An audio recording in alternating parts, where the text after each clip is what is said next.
जय हिंद मेरे डियर साथी, मैं आपका साथी विकास। और आज हम देखने वाले थेराप्यूटिक्स का एक प्यारा सा वीडियो। ये देखा जाए तो राजस्थान बोर्ड वालों का ये पेपर है। किसका?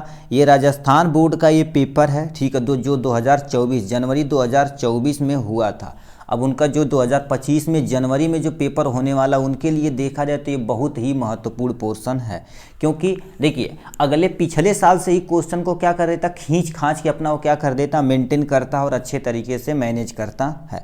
तो यानी पिछले साल का पेपर देखना बहुत ही कंपलसरी है। और आपको जाते जाते बता देना चाहते हैं, आप मान लेते साल भर कुछ भी नहीं पढ़े तो हमारे द्वारा बनाए गए सुपर 25 क्वेश्चन को आप प्लीज़ देख लीजिएगा। सुपर 25 क्वेश्चन को 3 साल के पेपर को एनालिसिस करके बनाया गया है। उसमें देखा जाए तो टोटल 10 लॉन्ग क्वेश्चन है और टोटल 14 देखा जाए तो तुम्हारे पास 60 क्वेश्चन है और 30 ही तुम्हारे पास क्या हो गए ऐसे हैं जो 1 नंबर के पूछे जाते हैं। 30 इतने तुम्हारे टोटल सुपर 25 क्वेश्चन में इंक्लूडेड है। उसके बाद 1 साल का पेपर सॉल्यूशन आप प्लीज़ देख लीजिएगा, क्योंकि पेपर सॉल्यूशन से आपको आइडिया मिल जाएगा, ठीक है। पेपर सॉल्यूशन से आपको आइडिया मिल जाएगा कि एक्चुअल में हमें पेपर में लॉन्ग आंसर रहे तो कितना लिखना रहेगा। क्योंकि देखिए, आप कंटेंट लिखेंगे कितना एक्चुअल में, तो वही आपको क्या करेगा, नंबर दिलाएगा, ठीक है। तो प्लीज़ आप इसे सुन लीजिएगा अच्छे तरह। इन दोनों का वीडियो का हम लिंक डिस्क्रिप्शन में डाल देंगे, इसी के देख लीजिएगा आराम से। तो चलिए अपने पेपर पढ़ते हैं, सीधे मेन मुद्दे पर चलते हैं। आप जानते हैं नंबर वगैरह कितने होता है, ये सारी चीज़ें। अब अपने मेन मुद्दे पर हम आते हैं यहाँ पर, ठीक है। इसमें पहला क्वेश्चन क्या पूछ दिया आपके सामने, यहाँ से ध्यान से सुनिए। टोटल 7 क्वेश्चन है, कि 6 क्वेश्चन को आपको अटेम्प्ट करना रहता है। पहला क्वेश्चन तुमसे यहाँ दे रखा है, ठीक है। यहाँ पर कह दिया है right objective and important of rational use of medicine. यानी यूज ऑफ मेडिसिन के बारे में आपको बताना पड़ेगा। हम आपको थोड़ा सा इन सब का बता देते हैं, ठीक है। जो हमारे पास रहेगा सबको हम क्या कर देंगे, आपको दिखला ही देंगे, ठीक है। और ये रहा आपका रेशनल यूज का क्या होगा। देखिए, रेशनल यूज ऑफ मेडिसिन के बारे में यहाँ से दिया गया आपको। देखिए, रेशनल यूज के ऐसे बारे में थोड़ा सा लिखिएगा। उसके बाद रीजन क्या क्या होता है, यानी इरेशनल यूज के ड्रग्स का। उसके बाद इसे इंपॉर्टेंस क्यों, जरूरी क्यों है, इसके बारे में आपको अच्छे से लिख देना है, ठीक है। ये हो गया, ठीक है। तो इसका आंसर आपको क्या करना पड़ेगा, कम से कम आपको 2 पेज में लिखना पड़ेगा।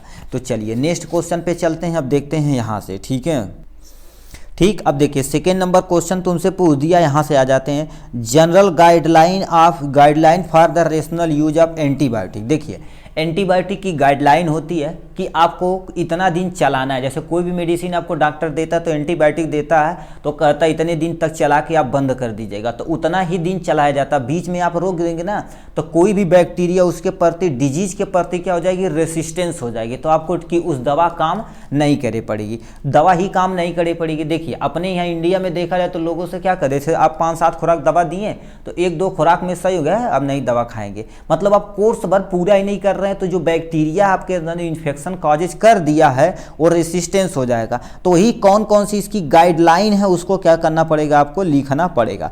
नेक्स्ट में तुमसे कह दिया यहाँ से, ठीक है, कह दिया तुम्हारे पास clinical manifestation and management of the pulmonary tuberculosis. मतलब जो टीबी है उसके तुम्हारे पास निदान के बारे में आपको क्या करना पड़ेगा, अच्छे से लिखना पड़ेगा, ठीक है।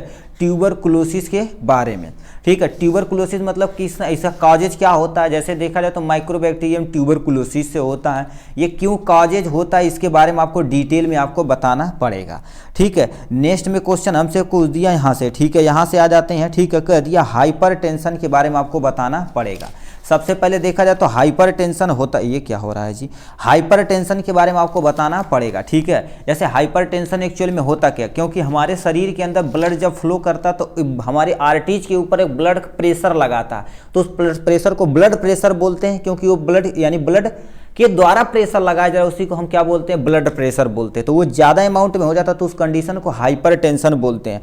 तो इसके बारे में आपको क्या करना पड़ेगा, लिखना पड़ेगा। इसको हम आपको दिखाते हैं कि कैसे एक्चुअल में आपको हेडिंग डाल के वाला 2 पेज कैसे फिलअप करना है एकदम अच्छे तरीके से, ठीक है। देखिए आपके सामने ये हाइपरटेंशन का नोट है, ठीक है। हाइपरटेंशन क्या होता है, सबसे पहले अच्छे से आपको क्या करना पड़ेगा, यहाँ डिफाइन करना पड़ेगा। देखिए लिखा है condition in which the blood pressure of the systematic artery increase the beyond the normal pressure is known as hypertension. मतलब क्या कर रहे हैं, जब हाइपरटेंशन कब होता है, जब हमारी आर्टरीज के ऊपर नॉर्मल प्रेशर से ज़्यादा प्रेशर हो जाता है तो उसको हम क्या बोलते हैं, हाइपरटेंशन बोलते हैं। ठीक है, अब क्या लिखा, बीपी ग्रेटर मतलब नॉर्मल देखा जाए तो कितना होता है 120 से लेकर 80 mmHg होता है। 120 सिस्टोलिक प्रेशर होता है, 80 जो देखा जाए डायस्टोलिक प्रेशर होता है। यदि 120 140 में कन्वर्ट हो जाए, 80 है तुम्हारे पास क्या हो जाएगा 90 में कन्वर्ट हो जाए तो समझ लो उस पर्सन को हाइपरटेंशन हो चुका है। ठीक है, तो इसके बारे में बताना पड़ेगा। उसके बाद यहाँ से देखिए इटियोपैथोलॉजी के बारे में बताना पड़ेगा, कितने कारण के होते हैं। उसके बाद यहाँ से पैथोजेनेसिस के बारे में बताना पड़ेगा। उसके बाद आपको देखिए दो चीज हमसे पूछा हुआ था। ठीक है, यहाँ से क्लिनिकल मैनिफेस्टेशन और नॉन फार्माकोलॉजिकल और फार्माकोलॉजिकल। नॉन फार्माकोलॉजिकल बिना दवा के आप कैसे ट्रीट कर सकते हैं उनको, ये बताना पड़ेगा। उसके बाद देखा जाए तो आपको क्या करना पड़ेगा, यहाँ से देख दिया जाता है यानी फार्माकोलॉजिकल मैनेजमेंट मतलब दवा के द्वारा उन्हें कैसे कौन सी दवा उन्हें प्रयोग करना जिसमें हम यूज करेंगे। ठीक है, तो यहाँ उस दवा का नाम लिख रखा है। ठीक है, तो फार्माकोलॉजिकल मैनेजमेंट में आपको इतना लिखना पड़ेगा। ठीक है, तो ये था इनके बारे में। चलिए नेक्स्ट क्वेश्चन पे चलते हैं। इन सबको हम यदि डिटेल में करें तो कम से कम 1.5-2 घंटे का वीडियो बन जाएगा। सुपर 25 क्वेश्चन में और पेपर सोल्यूशन में एटलीस्ट ये सारा पोर्शन कवरअप किया गया होगा। ठीक है, हमसे नेक्स्ट क्वेश्चन तुमसे पूछ दिया। यहाँ से देखिए ये aetiopathogenesis of Parkinson disease and differ for the Alzheimer disease, यानी दो तरह का डिजीज होता है। ये देखा जाए तो आपको ब्रेन को क्या कर देता है, सबसे ज़्यादा इफेक्ट करता है। तो पार्किंसन डिजीज के बारे में और अल्जाइमर डिजीज के बारे में आपको अच्छे तरीके से लिखना पड़ेगा। ठीक है, नेक्स्ट में तुम्हारे पास दे रखा है, यहाँ से देखिए क्या दे रखा है, लिखा define peptic ulcer disease. Peptic ulcer disease होता क्या है, इसका केमिकल यानी मैनिफेस्टेशन मतलब दवा के द्वारा कैसे इन्हें मैनेजमेंट किया जाता है। Non pharmacological management of the same, इसी का बताना पड़ेगा अच्छे तरीके से। इन दोनों का हम क्या कर देते हैं, नॉन फार्माकोलॉजिकल यानी पेप्टिक अल्सर वगैरह कैसे लिखना आपको हम बताते हैं एकदम अच्छे तरीके से, देखते रहिएगा आप। ठीक है, ये देखिए आपके सामने ये रहा पेप्टिक अल्सर का नोट। इसमें सबसे पहले आपको पेप्टिक अल्सर यहाँ पर डालना पड़ेगा अच्छे तरीके से। पेप्टिक अल्सर क्या होता है, जब हमारे घाव यानी पेट के अंदर या माउथ के अंदर घाव हो जाता, कट जाता, तो उसी को हम अल्सर बोलते हैं। ठीक है, जब पेट में होता तो उसे हम क्या बोलते हैं, पेप्टिक अल्सर बोला जाता है। ठीक है, अब होता क्या, ये दो तरह के होते हैं। जब सामने यहाँ पर आपको क्या करना पड़ेगा, 2 टाइप के होते हैं। एक सबसे पहले तुम्हारे पास यानी लिखा है गैस्ट्रिक अल्सर और दूसरा तुम्हारे पास ड्यूडिनम अल्सर। गैस्ट्रिक अल्सर जब पेट की लाइनिंग में होता तो गैस्ट्रिक अल्सर, जब तुम्हारे पास क्या होता है इंटेस्टाइन में होता तो ड्यूडेनम अल्सर बोला जाता है। उसके बाद यहाँ से आपको क्या करना पड़ेगा, देखिए इटियोलॉजी, यहाँ से आप अच्छे तरीके से क्या कर देंगे, इटियोलॉजी आपको लिखना पड़ेगा कि कारण यानी इटियोलॉजी मतलब किस कारण से होता है। हेलिकोबैक्टर के कारण से हो सकता है जिसमें स्टमक पेन होगा, इन्फ्लामेशन हो जाएगा। Non steroidal anti inflammatory drugs लंबे समय तक ले रहे हैं तब होगा, स्मोकिंग कर रहे हैं तब होगा, एल्कोहल ले रहे हैं तब, रेडियोथेरेपी करा रहे हैं तब होगा, इस कारण से हो सकता है। उसके बाद यहाँ से आपको देखिए क्या दे रखा है, यहाँ से देखा जाए तो देखिए यानी पैथोजेनेसिस किस कारण से होता है, यानी स्टेप बाय स्टेप हेलिकोबैक्टर हमारे शरीर के अंदर इंटर करती है, अपनी क्या कर देती है, कॉज इन्फेक्शन कॉजेज करती है, धीरे धीरे हमारी मैकेनिज्म को डिफेंस करने की जो डैमेज उसे ही डैमेज कर देगी, पेप्टिक अल्सर कॉजेज कर देगी। उसके बाद यहाँ से आपको क्लिनिकल मैनिफेस्टेशन दे रखा है और नॉन फार्माकोलॉजिकल मैनेजमेंट यहाँ दे रखा, बिना दवा के कैसे ट्रीट करना है, तो हमें प्रॉपर डाइट करना है, सप्लीमेंट लेना है, ये सारी चीज़ आप स्क्रीनशॉट लेते रहिएगा। ठीक है, तो ये सारी चीज़ आप लेने के बाद आपका क्या यहाँ पर फार्माकोलॉजिकल दवा के द्वारा कैसे किया जाता है, उसमें एंटासिड उन्हें प्रयोग करेंगे, जैसे मैग्नीशियम हाइड्रोक्साइड, कैल्शियम हाइड्रोक्साइड करेंगे।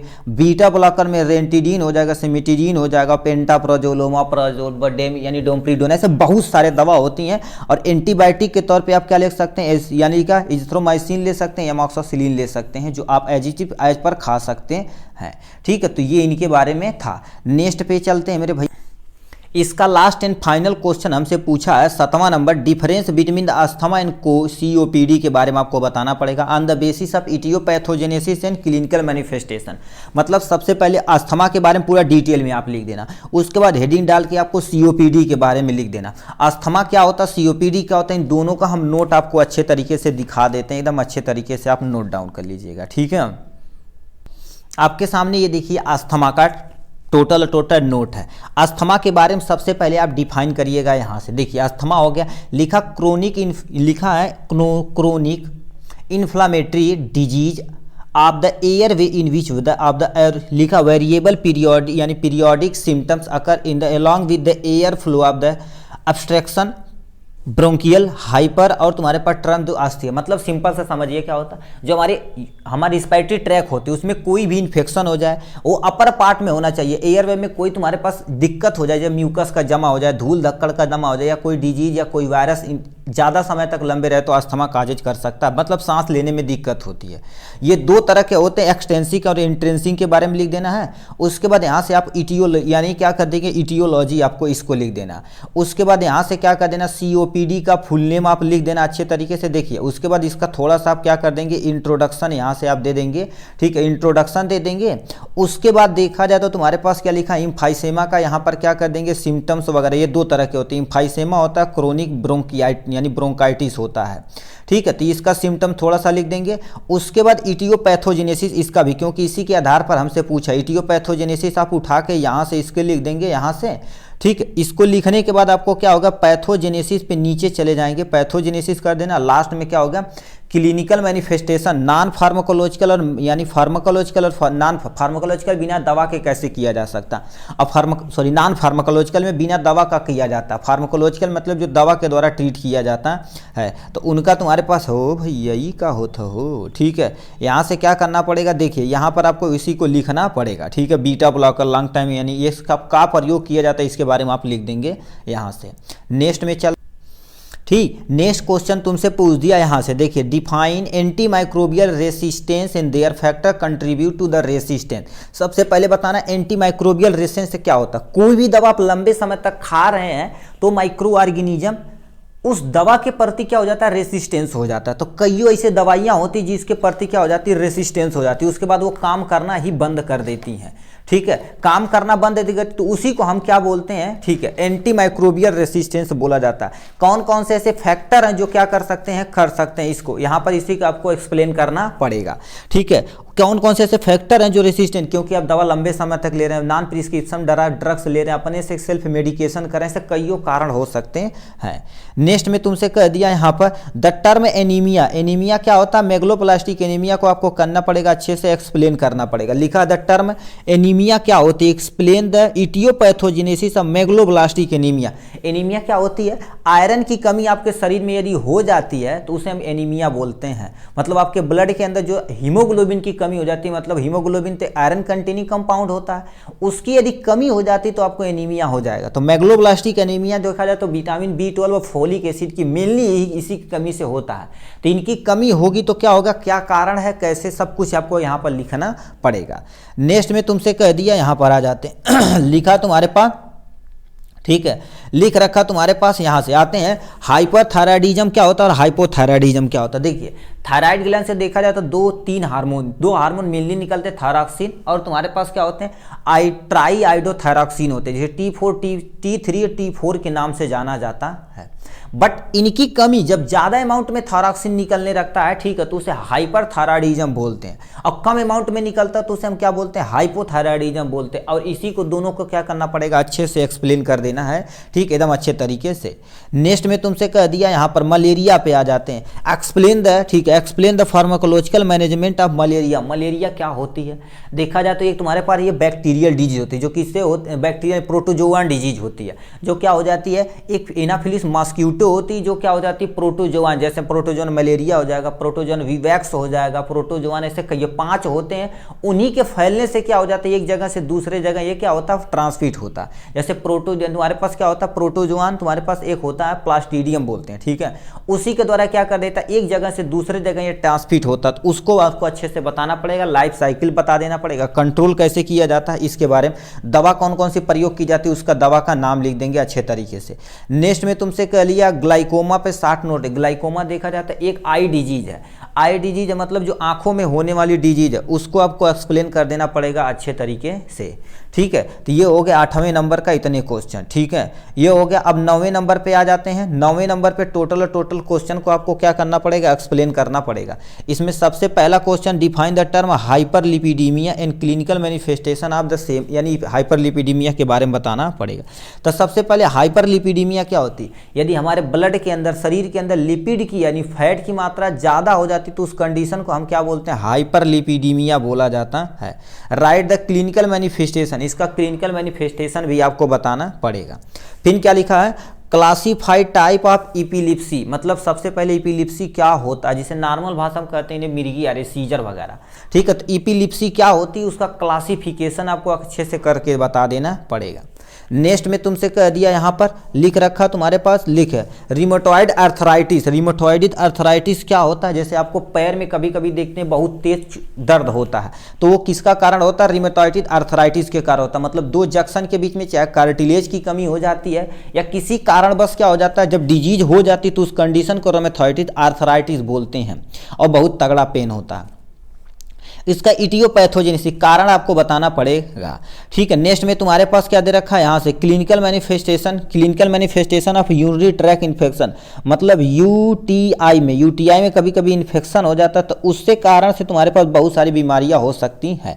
तो यानी इसका क्लिनिकल मैनिफेस्टेशन बताना पड़ेगा, क्या लक्षण है, क्या दिखावा दे रहा है, कैसे जानोगे कि ये इसी में हो रहा है। तो यूरिन क्या हो जाएगा, येलो कलर का हो जाएगा, किडनी सही से फिल्टर नहीं करेगी, KFT में जांच कराए जाएंगे तो केरेटिन हो गया, बहुत सारे ऐसे चीज़ें होती हैं जिससे पता चल जाता है यूरिनरी ट्रैक इन्फेक्शन हुआ है, ठीक है। तो ये टोटल 9 क्वेश्चन थे। 10वें नंबर क्वेश्चन की तरफ रुक करते हैं। आप कॉपी या पेन प्लीज आप नोट डाउन करते रहिएगा, इन सबको हम आप क्या कर देंगे, एकदम अच्छे तरीके से आपको दिखाने वाले हैं। मतलब बोलेंगे तो आप लिख लीजिएगा भाई, ठीक है, और नहीं लिखते हैं तो लास्ट में आपको क्या कर दिया जाएगा, इन सबको कॉपी में दिखा दिया जाएगा, आप वहाँ से स्क्रीनशॉट भी ले सकते हैं।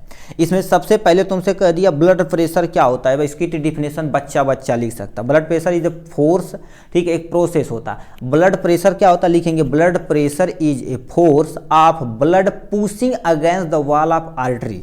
मतलब ब्लड हमारे आर्टरीज के अंदर ऐसे फ्लो करता है ना, तो हमारी आर्टरीज के ऊपर क्या कर देता है, एक प्रेशर क्रिएट करता है, उसी को हम क्या बोलते हैं, ब्लड प्रेशर बोला जाता है।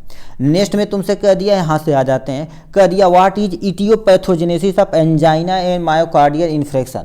यानी इटियोपैथोजेनेसिस बताना पड़ेगा, कैसे लक्षण दिख रहे हैं। तो उसमें मोस्टली क्या हो जाता है, यानी चेस्ट पेन होता है, जिसे किसके कारण से होता है, हमारी आर्टरीज में कोलेस्ट्रॉल डिपोजिशन हो जाता है या किसी कारण बस हो जाता है, तो उसे हम क्या बोलते हैं, ठीक है। तो यहाँ पर लिखेंगे क्या होगा, chest pain comma deposition of cholesterol in arteries, ये फिलअप कर देंगे, अपना काम हो जाएगा।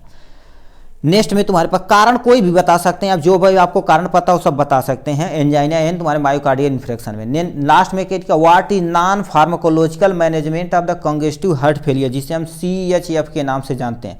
तो नॉन फार्माकोलॉजिकल के द्वारा आप कैसे कर सकते हैं, मतलब बिना दवा के द्वारा। यदि मान लेते उन्हें कंजेस्टिव हार्ट फेलियर हुआ है, CHF के आया हुआ है, तो उन्हें बोलेंगे अपनी डाइट और न्यूट्रिशन पे मेंटेन रखेंगे, लाइफ स्टाइल को बढ़िया करेंगे और मेनली क्या करेंगे, स्मोकिंग बंद करेंगे और स्ट्रेस लेना यानी चिंता लेना क्या कर देंगे, आप सबसे कम कर देंगे, जिससे बहुत तेजी से आप रिकवर हो जाएंगे, ठीक। तो इसके बारे में आपको बताना पड़ेगा, ठीक है। तो लिखेंगे इसमें क्या, रिड्यूज स्ट्रेस, लाइफ स्टाइल तुम्हारे पास चेंज, लाइफ स्टाइल और डाइट एंड न्यूट्रिशन भी क्या करना पड़ेगा, चेंज करना पड़ेगा। नेक्स्ट में आ जाते हैं, कह दिया व्हाट इज डिफिनेशन ऑफ इपिलिप्सी। इपिलिप्सी का क्या कर देना है, आपको डिफिनेशन बताना पड़ेगा अच्छे तरीके से। तो इपिलिप्सी क्या होती है, इसके डिफिनेशन ली, epilepsy is a recurrent seizure disorder. लिखेंगे epilepsy is a recurrent seizure disorder, ठीक है। अब normal electric impulse generate into the brain, मतलब ब्रेन के अंदर हमारे पास क्या होती है, प्रॉपर अमाउंट में इलेक्ट्रिक इंपल्स जनरेट नहीं हो पाती है, तो उसको रिकरेंट सीजर आता है, जब बार बार क्या करेगी, झटका की बीमारी उत्पन्न होगी, तो उसी को क्या बोलते हैं, इपिलिप्सी बोलते हैं, ठीक है। नेक्स्ट में तुमसे कह दिया, यहां पर आ जाते हैं, कह दिया what is non pharmacological management of migraine. Migraine का नॉन फार्माकोलॉजिकल मैनेजमेंट के बारे में बताना पड़ेगा। देखिए इसमें बिना दवा के द्वारा नॉन माइग्रेन होता क्यों, प्रॉपर आप न्यूट्रिशन समय समय से नहीं ले रहे हैं तब होगा। तो लिखेंगे प्रॉपर स्लीपनेस, प्रॉपर स्लीपनेस से मतलब प्रॉपर स्लीपिंग करनी है, और न्यूट्रिशन डाइट को क्या कर देना, थोड़ा सा मेंटेन करना है, जिससे आपका काम हो जाएगा, ठीक है। इतनी चीजें ये हो गई। अब आते हैं किस पे, यहां से आ जाते हैं, ठीक है। नेक्स्ट में तुमसे पूछ दिया है, ठीक है, ये क्या है जी, ठीक है। नेक्स्ट में क्वेश्चन पूछ दिया, यहां पर आ जाते हैं, कह दिया है तुम्हारे पास most common causes of the iron deficiency anaemia. मतलब आयरन डिफिशियंसी एनीमिया क्या कॉजेज, क्या था, मोस्ट कॉमन काजेज है, जैसे कॉमन काजेज है, तो इसमें मोस्टली क्या होता है, ब्लड का लॉस होता है। तो यहाँ पर लिख देंगे ब्लड तुम्हारे पास क्या होता है, ब्लड लॉस करता है, और आरबीसी के अंदर तुम्हारे पास हीमोग्लोबिन के क्या हो जाए, कमी हो जाती है। तो आरबीसी, ठीक है, आरबीसी डिक्रीज इन तुम्हारे पास हीमोग्लोबिन के अंदर आरबीसी के अंदर हीमोग्लोबिन की कमी हो जाती है, जिससे क्या हो जाता है, आपको डिफिशियंसी एनीमिया कॉजेज हो सकता है, ठीक है, ये बता देना है। है इजिली। नेक्स्ट में तुमसे क्या पूछ दिया यहाँ से, megaloblastic anaemia most commonly cause by the deficiency of the in vitamin, किसकी विटामिन की कमी से होता था, विटामिन 12 की कमी से। और एक और होता है जिसे हम फोलिक एसिड बोलते हैं, 2024 में पूछा गया था यूपी बोर्ड में, यूपी बोर्ड में पूछा गया था किसकी किसकी कमी से, 2 ऑप्शन दे रहा था, तो विटामिन B12 मार देंगे और फोलिक एसिड इस पे टिक मार देंगे। चलिए नेक्स्ट क्वेश्चन पे चलते हैं मेरे भैया, इस पे चलते हैं और अच्छे तरीके से देखते हैं क्या पूछा हुआ है क्वेश्चन नंबर से। अब यहाँ से छोटा छोटा क्वेश्चन है, ठीक है, 1 वर्ड में आ जाते हैं। कह दिया तुम्हारे पास क्या लिखा रखा है, Schilling test is use to diagnose which type of anaemia, मतलब ये टेस्ट किसके लिए, यानी किस तरह के एनीमिया को ट्रीट करने के लिए किया जाता है। इसमें प्रीनियस एनीमिया होता है, तो यहाँ पर लिख देंगे तुम्हारे पास क्या हो जाएगा, प्रीनिशियस, ठीक है, ये तुम्हारे पास क्या होता है, एनीमिया होता है, जिसके कारण से ये होता है, ठीक है, एनीमिया हो जाता है, इसी के कारण से ये होता है, ठीक है। नेक्स्ट में तुमसे कह दिया है, name the sexual transmitted disease, name the sexual transmitted infection cause the bacterium disease, मतलब ऐसा कोई सेक्सुअल ट्रांसमिटेड डिजीज बताना है जो बैक्टीरिया के कारण एक व्यक्ति से दूसरे व्यक्ति में ट्रांसफर होती है। तो इसमें बहुत सारे डिजीज है, जैसे तुम्हारे पास क्या होगा, सुने होंगे गोनोरिया, गोनोरिया एक तुम्हारे पास डिजीज है। दूसरा क्या कर सकते हैं आप, सिफिलिस लिख सकते हैं, ठीक है, ये तुम्हारे पास क्या लिख सकते हैं, सिफिलिस लिख सकते हैं, जो आप इजीली लिख सकते हैं। तो ये 2-4 है तुम्हारे पास, क्या कर देंगे यहाँ से लिख देंगे। नेक्स्ट में तुमसे कह दिया यहाँ से, विच कोरोना वायरस कोविड-19, मतलब क्या, अच्छा कौन सा वायरस है जो कोविड-19 करता था, कोरोना वायरस या कोरोना वायरस आप लिख दीजिए, कोरोना, ठीक है, यहाँ पर क्या लिख देंगे, कोरोना वायरस लिख देंगे। और यहाँ पर क्या लिख देंगे, एक यहाँ पर लिख सकते हैं सार्स कोविड-2 लिख सकते हैं, ये 2 आप लिख सकते हैं आप इजीली, मतलब कोरोना वायरस लिख दे, क्योंकि वो पूछा था किस वायरस से होता, कोरोना वायरस सफिशिएंट है, नहीं तो सार्स लिख देंगे तभी कोई नहीं काट पाएगा। लिखा है तुम्हारे पास नेम, क्योंकि उसका कोरोना वायरस का नाम ही SARS-CoV-2 रखा गया था, ठीक है। लिखा है, name the skin condition caused by the might infection, मतलब ये माइट इन्फेक्शन हो जाता तो स्कैबिस हो जाता है। तो यहाँ पर क्या लिख, जो हमारे सिलेबस में भी है, ठीक है, SCABIES होता है स्कैबिस, यहाँ पे आप क्या कर देंगे, हेडिंग डाल देंगे। नेक्स्ट में तुमसे कह दिया यहाँ से, ये तो बता ही दिए जी। लिखा है, dysmenorrhoea is a medical term for, मतलब डिस्मिनेरिया किसके लिए प्रयोग किया जाता है, मेडिकल टर्म में। इसमें पेनफुल मेंस्ट्रुअल पीरियड होता, तब यानी at the time of menstrual cycle, तो बहुत तगड़ा दर्द होता। तो यहाँ पर लिखेंगे तुम्हारे पास पेनफुल, ठीक है, यहाँ से पेनफुल मेंस्ट्रुएशन, ठीक है, मेंस्ट्रुअल लिख दीजिएगा, ठीक है, मेंस्ट्रुअल पीरियड लिख देना है, अपना काम हो जाएगा।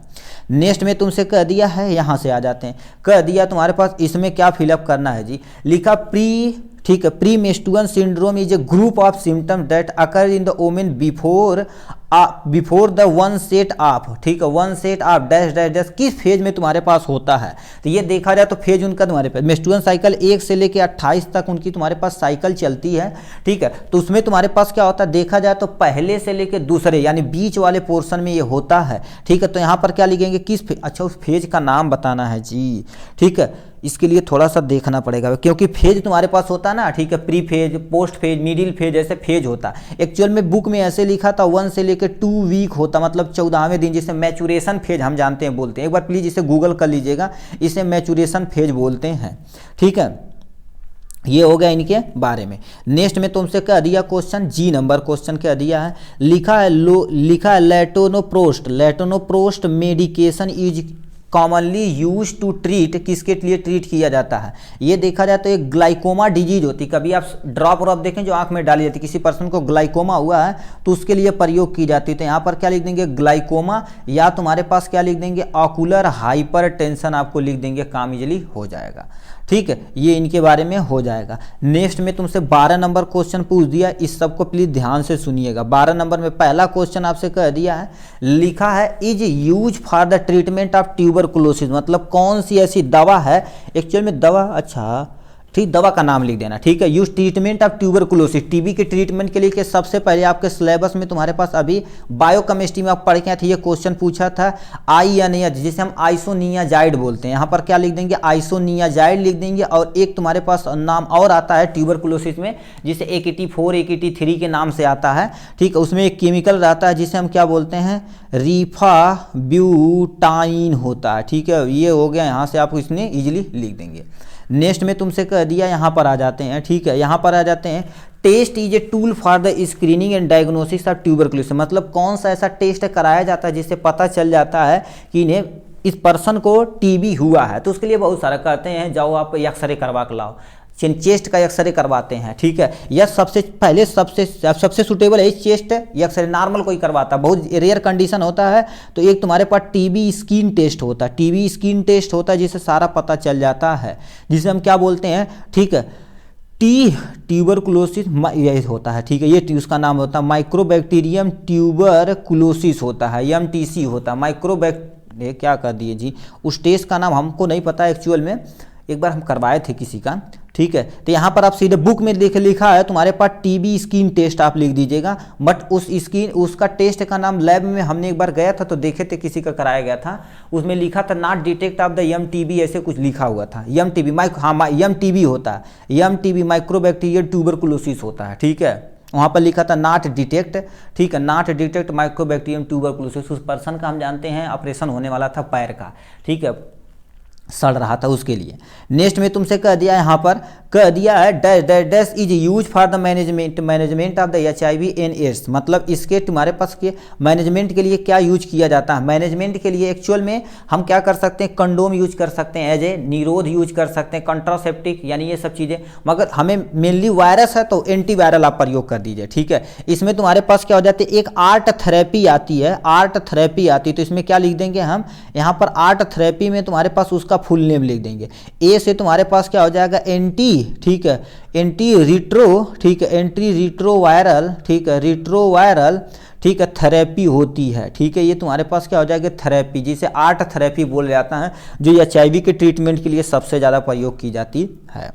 नेक्स्ट में तुम्हारे पास क्या लिख रखा है, सुमाट्रिप्टान इज यूज टू ट्रीटमेंट, किसके लिए प्रयोग किया जाता है, किसी पर्सन को हेडेक हुआ है, एक तगड़ा माइग्रेन हुआ तो उसके लिए, तो यहाँ पर क्या लिख देंगे, एक्यूट, ठीक है, यहाँ पर क्या लिख देंगे, एक्यूट माइग्रेन लिखेंगे, एक्यूट माइग्रेन लिखेंगे, एक्यूट माइग्रेन हेडेक लिख देंगे, ठीक है, यहाँ पर क्या लिख देंगे, हेडेक लिख देंगे, इजीली एक्यूट माइग्रेन हेडेक लिख देंगे, ठीक, ये हो जाएगा। नेक्स्ट में तुमसे कह दिया यहाँ से H pylori infection causes, H pylori क्या करता है, आपके पेट के अंदर अल्सर करा देता, अभी अल्सर का क्लासिफिकेशन देखे थे ना, तो उसमें लिखा था हेलिकोबैक्टर पाइलोरी होती है, ठीक है, तो यह क्या कर देता है, कॉजेज पेप्टिक अल्सर, ठीक है, यहाँ पर क्या लिख देंगे, पेप्टिक, ठीक है, पेप्टिक अल्सर, ठीक है, पेप्टिक अल्सर इन स्टमक, क्या कर देंगे, इन स्टमक, यहाँ से आप लिख देंगे, इजीली कम खत्म हो जाएगा, जो किसके कारण से होता है, कंटामिनेटेड फूड और वाटर से होता है।